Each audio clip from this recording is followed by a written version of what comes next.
What is going on, everybody? Scary Spikes here, welcoming you back to some Friday Night Magic. And this week we're going to be playing an Azorious control deck with a token sub-theme, and this is blue and white, obviously. This looks pretty good, so we'll go ahead and keep that. So the basic premise of this deck is either to overwhelm the opponent with some tokens and just crush in, or to use Jyra, this lovely lady over here, Jalira, sorry. Basically to cheat big fatties in, such as Baneslayer Angel, by sacrificing a token. So we're going to just go ahead and play Plains and pass the turn. We don't have a very large amount of land to start out with, but that's okay because we've got two Think Twices that we can flash back. It looks like he's playing some kind of mill strategy, so we're going to have to get aggressive here. What did he mill? Well, I'm glad this thing's in the graveyard. This gets out of hand pretty quickly. Okay, so we're getting land fairly regularly. Let's just go ahead and pass. And typically at the end of his turn here, I would play the Think Twice. I wonder if he's gonna... No, he's not gonna attack. But I'm going to play Raise the Alarm just so I can start bashing in there, because this seems like a really bad race for me. I don't exactly want to be on the losing side, so let's play another land. Unfortunately, we don't have double white to play the Banisher Priest, because that would be very, very helpful. But we're just going to pass the turn, or not pass the turn, rather, go into combat and attack with both. This is a 0-2, so neither of us would die. But at least I get one damage through, so we can start getting aggressive. And we're going to save the Think Twice for his turn, so we're just going to go ahead and pass the turn here. And of course we can do that in response to whatever he plays, or just at the beginning of his end step. Okay, he's going to play a Satyr. That's fine.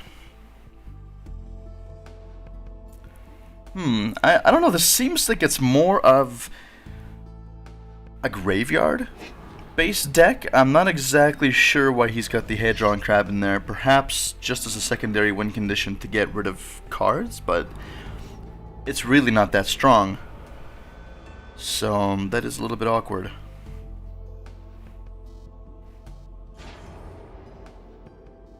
Oh, no, almost missed it there. End of his turn. Let's just Think Twice. So that'll draw us a card. It's a land, which is not too bad, because if we draw more land, we get to filter out our deck and draw things like Reprisal, although I don't feel like he'll have any significant threats. But let's see here. This is going to cost us 4. So why don't we play this? And let's go to combat and see what he does. Yeah, might as well attack with both. Because we'll be playing Jalira after this in the second main phase.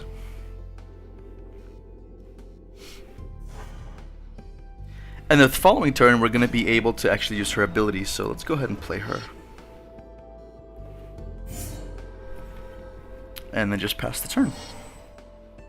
So this is a little bit less of a control deck and a little bit more of sort of like a run you over kind of deck, although it does have some control elements. There are some dissolves in here. There's obviously the Banisher Priest, which is good. And he's not going to attack.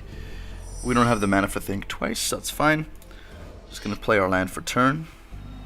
Now her ability is I can sacrifice another creature, and I reveal cards from the top of my library until I reveal a non-legendary creature card and put that creature card onto the battlefield.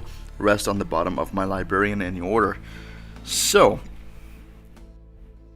we could do that, but let's attack first and see if he's got any responses to the attack.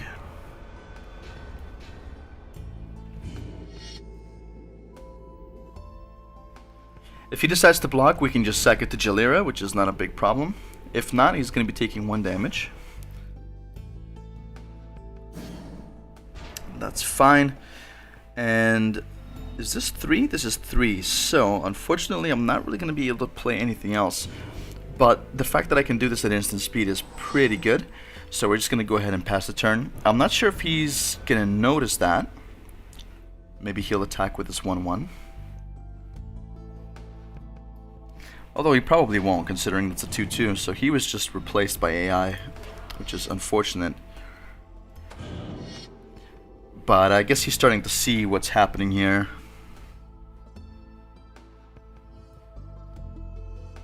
And those are the revealed cards. So hopefully we get Baneslayer there, yeah. Very nice. And now because this came in at the end of his turn, it actually doesn't have Summoning Sickness anymore. So we're able to attack with it, which is pretty good. So why don't we just go ahead and move into combat. And just attack. And because Baneslayer Angel has lifelink, so that just means that we're going to gain 5 life as he loses 5 life. And then I think we just pass the turn. We could play the Banisher Priest, but I'd like to leave the mana open either for a Think Twice or to sack the extra token to get another creature into play. So let's just go ahead and pass.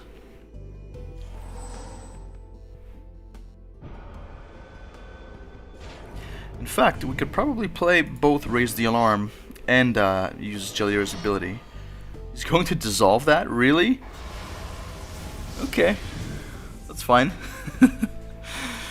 Let's sack our token, tap the rest of our mana to get another creature, and then we get Soul of Ravnica, which is pretty sweet. That's gonna pump up the rest of our creatures as well, I believe. No, sorry, I was thinking about the wrong one. So this one is flying.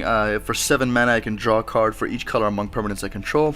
It's kind of expensive, but if you really need to draw a card, it's not too bad. He is a 6/6, which is pretty good. It's a nice big fatty.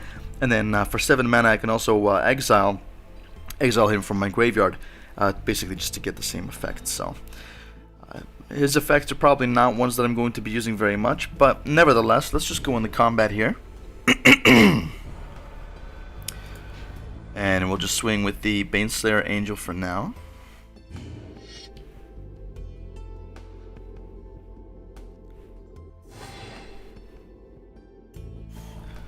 And I think then we're just going to pass the turn. It is unfortunate when players leave the game early. I feel like there should almost be some kind of, I don't know, penalty for that. Not something that's going to be extraordinarily painful, mind you, but I forgot to flashback my Think Twice. But just something that's going to discourage that behavior. Although I know that in Magic and Paper Magic, it's very, very typical for someone who's playing the game to just scoop up their cards off the table when they know that there's just no way they can win. They just give up the victory. So a bit of a gray area there, but I feel because it's online, it may be abused a little bit more than in Paper Magic. So if you've got an opinion on that, leave it in the comment section. I'd like to actually hear what you think about that idea. Let's see. Yeah, this guy's another fatty. This is something that I would love to have cheated in with Jalira. She's pretty cool like that. But nevertheless, let's not waste any time. We'll just go straight to combat. And we'll swing with both of our flying guys and win the first game. So with that, let's move on to game number 2. Oh. I actually forgot that he had the artifact there. Damn. Well, I guess we're not moving on to game number 2 quite yet.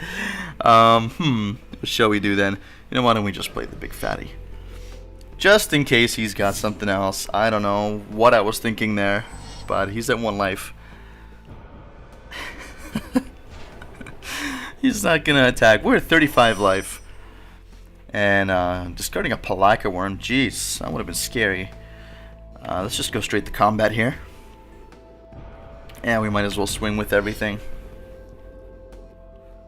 And now we can move on to the next game. Can we? Yep.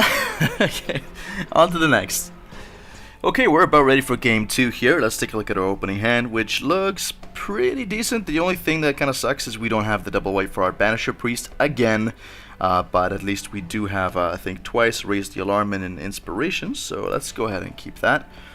And because we have no turn 1 play, we'll be dropping our Azorious Guildgate down first on our first turn. It's basically a land that comes into play tapped, and then we can just get another one. And it taps for either blue or white. But unfortunately, it's not as good as the shock lands, which have the ability to come into play untapped and deal 2 damage to you. But they also count as a plains and an island, let's say. In this case, this is just a guild gate, so it doesn't count as any basic land. It's just like a tapped guild gate, which is sort of unfortunate, but at least it fixes our mana. So let's go ahead and play that and just pass the turn. If he's got something aggressive, we could probably get the tokens going early on. If not, we can maybe start fishing for counter spells, or perhaps our Jalira, so we can start making magic with her, because she's quite good. Okay, so he's just gonna go and pass his turn.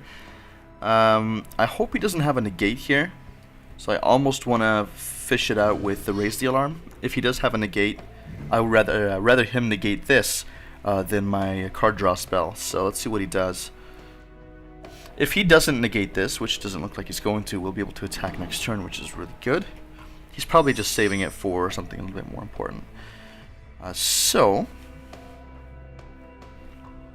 I feel by playing the basic land, we're going to be giving him a little bit more information than we want to. I still don't feel comfortable playing this Chasm Skulker, just because he's got those 2 lands untapped. It could be a Nullify for all I know, it could be a Negate, not really sure. So we're going to go ahead and play the tap land while we can, give away as little information as possible, and then we'll just go ahead and attack and see what he has. It doesn't seem like much, so we'll just pass the turn. And whenever I play against blue, I feel like I have to be really calculated. I can't just play stuff whenever I want, because things just get counterspelled left, right, and center. So let's see what he has. Voyage's End. Okay, so in response, then we're going to safely play our card draw. That's not too bad. So unfortunately, he returns one of the tokens to our hand, but because it is a token, it will just die. So that's rather unfortunate, but now at least we have 4 mana, and he's tapped out. So let's just go straight to combat. And second main, I'm going to drop a land and play the Chasm Skulker, since there's really nothing to take with Banisher Priest. So we'll do that, and then we'll drop our land. And hopefully he's got no way to either bounce this or just get rid of it outright. He's got a Gutter Snipe, so I'm not too worried. We can take it with our Banisher Priest, which is always pretty good.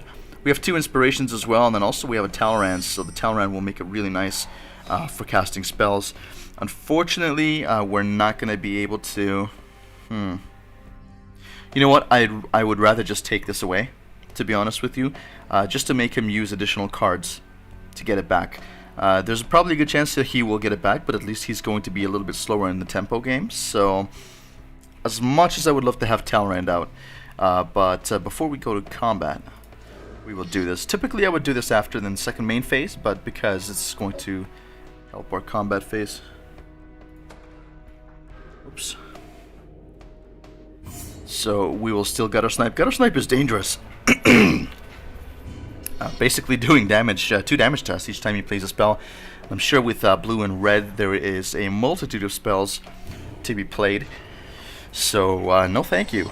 Repeated damage to the face, I'm good. Now again, hopefully he doesn't have anything for our Banisher Priest. Okay, or just another Gutter Snipe.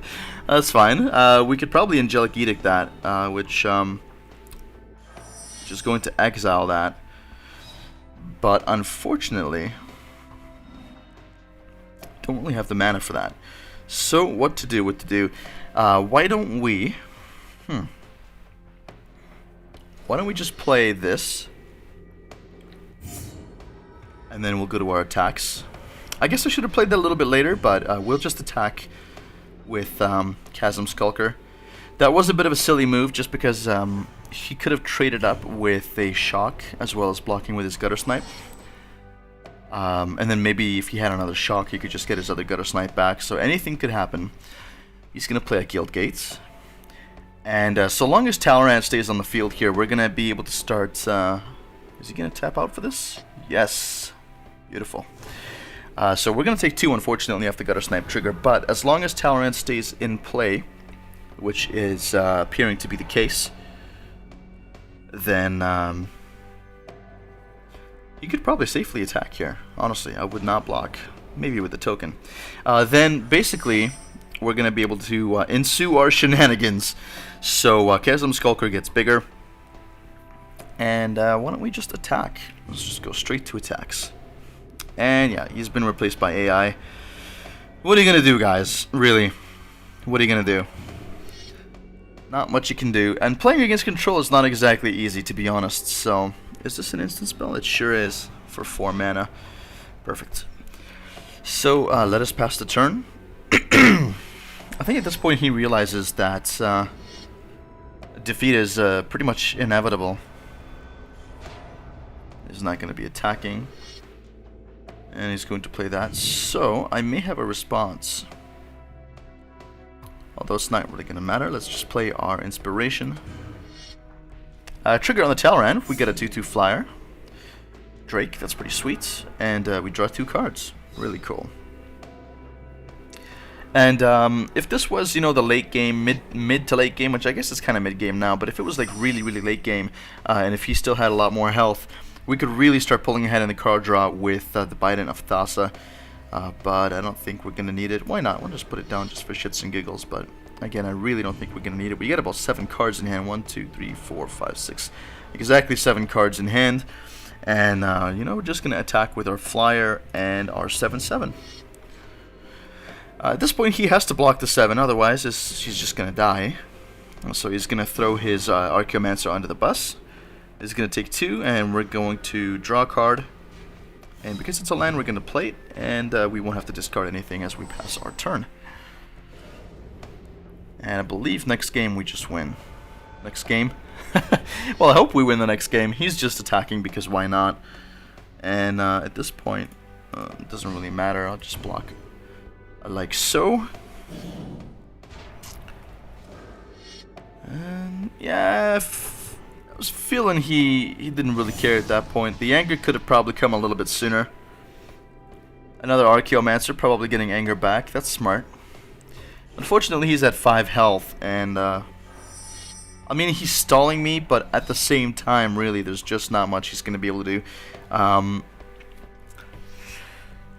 can exile one of his guys, and then just force him to block. So I think that's what I'm going to do. So let's just edict this,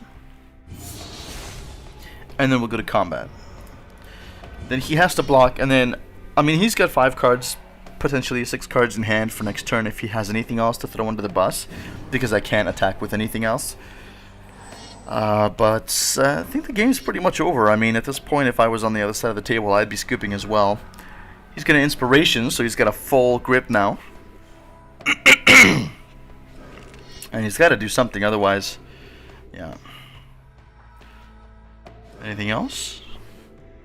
Oh, 2 Electromancers. Okay.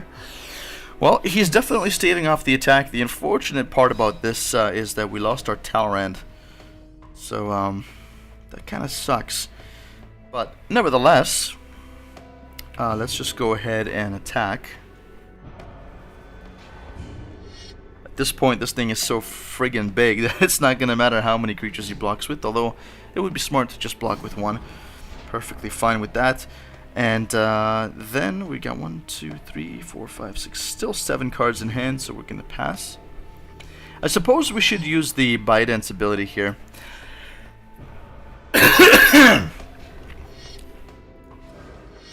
And we'll just play that. And he's going to dissolve. Wow, he was ready for that. So why don't we think twice?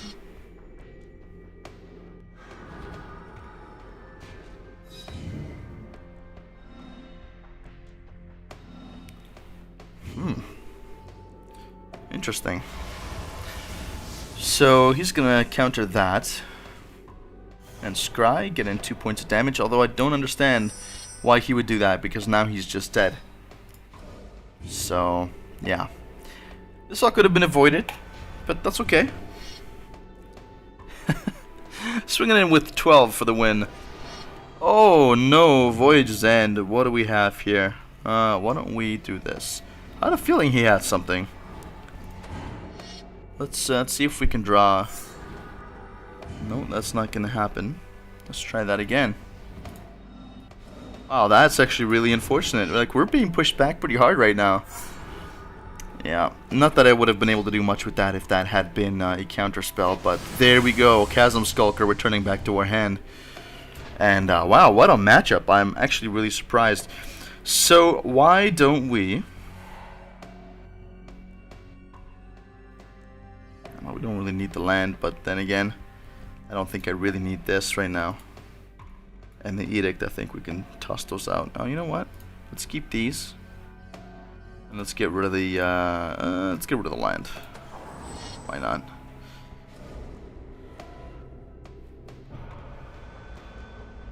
And he plays yet another Goblin Electromancer. Or rather, no, sorry, that's the one he had. Huh. Okay, well. Let's do this then. Wow. Well, that's rather unfortunate. Wow, he actually had all the counter spells. Let's draw a card and see what happens. 2 cards, rather. Play a land, and I guess we'll just pass the turn. Holy cow, guys. I thought this game was over. If he's got something like a couple of more counter spells and maybe a Flask of Immortality, there's our counter spell now that we don't need it. He may very well just get back into this game, although by now it's the computer I'm playing against, so... why don't we play our Baneslayer just because... Ah, wonderful. Well, thankfully, we have a response. If he has a response to that, I'm going to eat my hat. Okay. Wow. Counter Wars. And at least now we have something to block, we have something to gain us a little bit of health, so we are not out of this yet. I really thought we were just winning the game there, but... Elixir, sorry, not Flask of Immortality, Elixir of Immortality. He's going to try to inspire himself yet again. Oh man, this Archaeomancer. This Archaeomancer is a problem. What do we have? Voyage's End, of course. He's going to bounce my flyer. Is he? He can. I guess he's just waiting until I attack.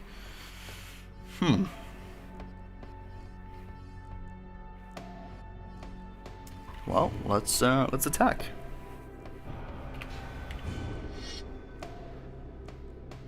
I'm sure he's just gonna bounce it. Yeah, he would almost have to. In response, let's get some inspiration. Ooh. Just the right time that I needed it. And that's gonna secure the victory. Beautiful. Alright guys, moving on to game 3 here. Alrighty, welcome back to the final game here. We've got 4 lands, a Brimaz, a Chasm Skulker, and a Jalira. Really, it couldn't have been a better hand than this. So let's hang on to this and play a Plains and go ahead and pass the turn. Uh-oh, I'm playing against Frodo. This can't be good. Looks like he's playing white as well. Perhaps some kind of life gain. Should be interesting. What say you to my Brimaz, good sir? Let's not give away the blue yet. We'll just play that. We'll take one of the face. We'll be at 19, he'll be at 21. And turn 3, we'll be able to play our Brimaz, which is exciting. Oh, here we go. Well, I had a feeling that was coming.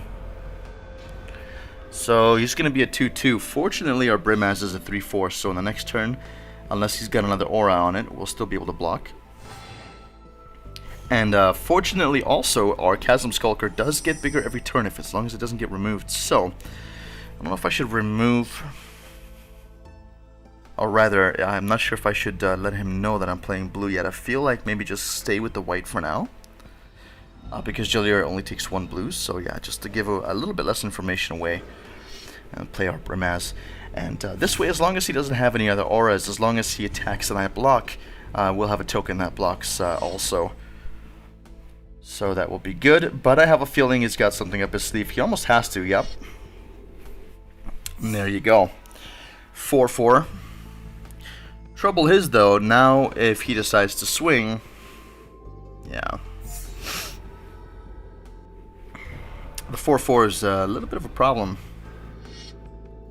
Turning into a 5/5. Of course, we're not going to block that. So let's. I mean, we could trade. No, we couldn't even trade. I'll just let it through. He gains 5, we lose 5. That's a hell of a swing. And he'll be able to block our Brimass next turn. Let's play the Chasm Skulker, and I don't know why I did that prior to combat, but at least this way he just gets bigger and bigger. Hopefully, eventually, we will be able to just outnumber him. So he's going to block the token. Take 3. I guess it's not a big deal for him at this point. I don't know. I mean, he's at 25, we're at 13. That's a bit of a problem. And basically, when he attacks, that thing's going to be a 6/6, and he's going to gain another 10 life plus the 6, so he'll be at 16. Then this thing will get a counter. My goodness. I have a feeling we're not going to be winning this game here, guys. This is looking pretty hopeless right now. So this becomes a 6/6. Ordeal falls off.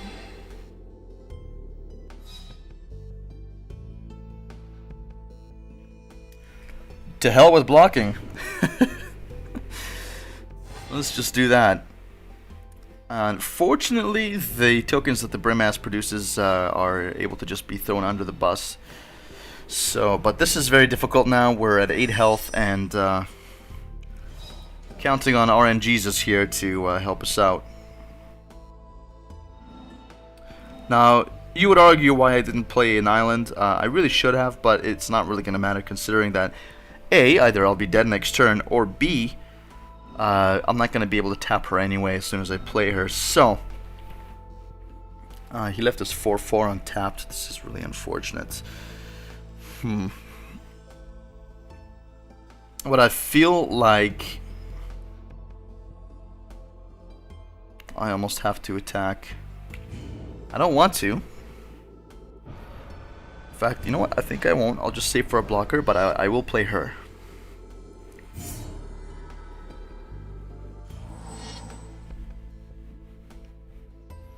Still, I feel like we're dead here, and the fact that he's only on 3 lands now, and he's being this aggressive, it's pretty amazing.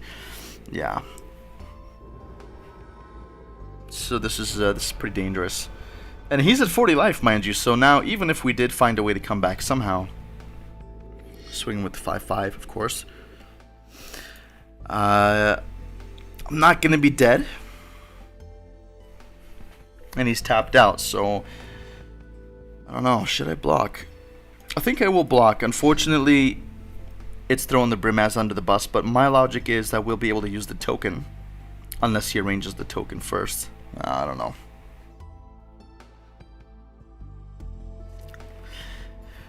I don't know what to do. Yeah, let's just block it. A token's gonna come out and block as well. It appears like he has his order blockers automatically turned on. Unfortunately, we do lose the token there. I'm not sure really what I was thinking, but at least we don't take the damage. And we have the Talrand, but unfortunately, that's really not going to do much. We can play that.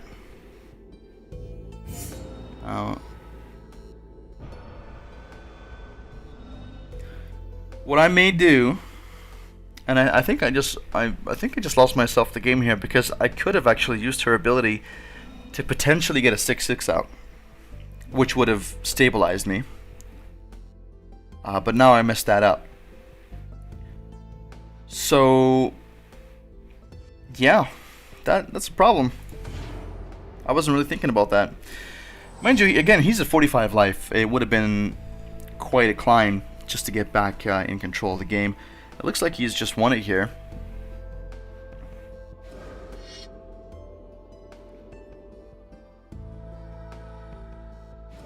And Mono White being the aggressor here, it's actually quite interesting to see. Putting the ethereal armor on. This is probably going to be game. At this point, I have to block. I mean, I do have to block. And I'm going to block the bigger one. I'm going to let 6 go through. See if there's something I can do. So I'll just block with my 3/3. Let the 6 go through. We're at 2 health. If I can still get that 6/6 fatty, but I very much doubt it. We do have some jump blockers here now. But I am having a very difficult time believing that that's actually going to help us with anything. And fortunately, we can actually use the tokens to block and then sacrifice it to the abilities. So let's go ahead and pass. We're at 2 health.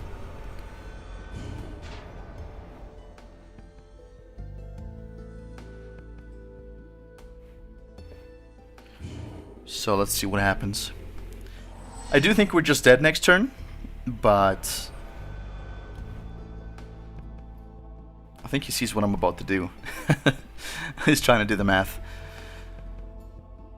I don't think he would not benefit from attacking with at least these guys here. But if I do pull out my 6/6, well, he's just going to attack with everything. So why don't we block, block, block, and block. So we block all the damage. But then we activate her ability. And we destroy that token.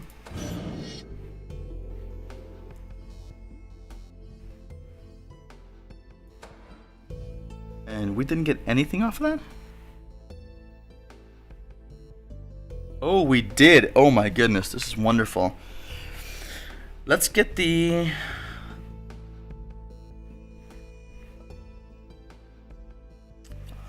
well, if we take this, then this won't get any bigger.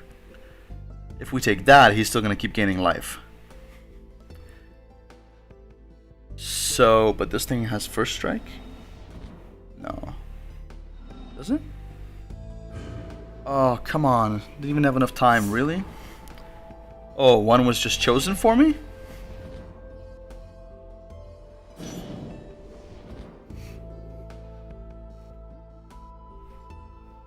Interesting. Well, that's something. Although, now he's only got a 5/5 left and I've got land. So, this is pretty bad. We're hanging into the bitter end here, but I don't know, guys. I don't know. Jesus. And the hits keep on coming. I have to block, otherwise I'm dead. I don't think I'm going to be drawing anything else that could help me, but at least we made him earn it.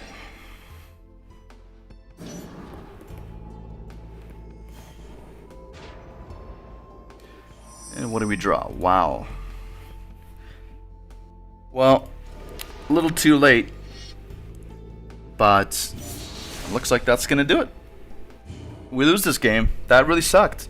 I had a feeling that maybe we had a chance to come back, but it looks like the hits were just too strong. Look at that, Baneslayer Angel. So Mono White, unfortunately, doing us in here for the final game. Thank you very much for watching, guys. I really appreciate it. If you like what you see, please make sure to share and subscribe. And come back next week for more Friday Night Magic. Thanks for watching, guys. See you in the next video.